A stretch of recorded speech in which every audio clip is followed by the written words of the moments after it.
de colapso do sistema. Isso é completamente novo, é completamente diferente. E numa situação dessa tem uma regra principal, uma regra número 1. Qual?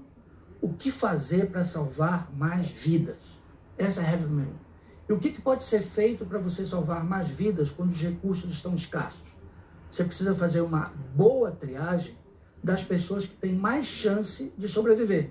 Porque seria um equívoco você oferecer esse escasso recurso para quem tenha menos chance de sobreviver. Parece terrível falar isso, mas vocês, médicos, têm que enfrentar isso todos os dias, e como o senhor bem disse, agora está pior ainda. Por isso que existe esse protocolo. Vamos só explicar basicamente o que a gente está vendo aqui no nosso telão. O primeiro ponto ali, calcular SOFA, quer dizer, são as condições de saúde, quantos órgãos estão sendo atingidos, é isso? Isso. O primeiro critério tenta identificar qual é o grau de comprometimento dos órgãos do paciente. Coração, pulmão, rins.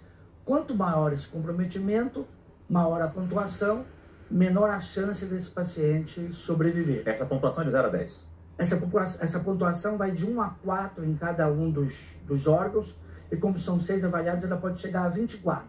Mas quem tem um SOFA acima de 14 já ganha a pontuação máxima. Então, quer dizer, entre eu e o Dr. Renato aqui, a gente está vendo, entre mim e o Dr. Renato aqui, a gente vai começar a ver, ele vai ganhar, ele tem mais órgãos atingidos, ele ganha uma nota maior.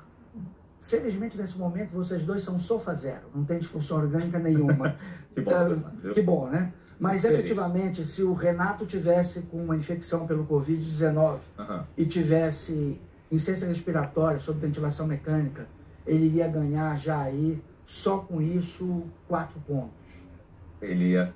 E se você tivesse a mesma condição, insuficiência respiratória, mas você tivesse choque, necessitando de drogas para garantir a sua pressão, você ganha 8 pontos. Eu tô pior. Então, nessa pontuação, você está pior. A tua chance de sobreviver é menor. O item seguinte, se há outras doenças crônicas, tem comorbidades graves ali. Ok, se você é um paciente que tem um DPOC grave... DPOC? É uma doença pulmonar obstrutiva crônica, um enfisema.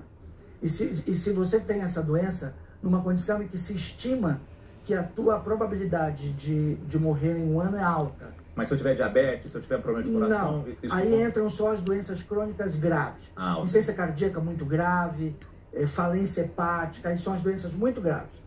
O terceiro ponto, aplicar a ECOG e pontuar conforme. Quer dizer, pelo que eu pesquisei aqui, se eu tenho uma vida, se eu consigo ter uma vida independente, se eu tomo banho sozinho, se eu me alimento sozinho, é isso. Essa terceira avaliação tende a tentar avaliar qual é o grau de fragilidade do seu organismo, porque esse é um dado muito importante junto com a avaliação das comorbidades, das doenças crônicas.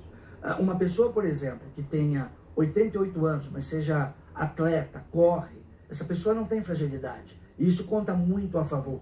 Diferente, algumas vezes, algumas pessoas com menos idade, que por conta da sua própria condição, eles não conseguem fazer essas suas atividades diárias.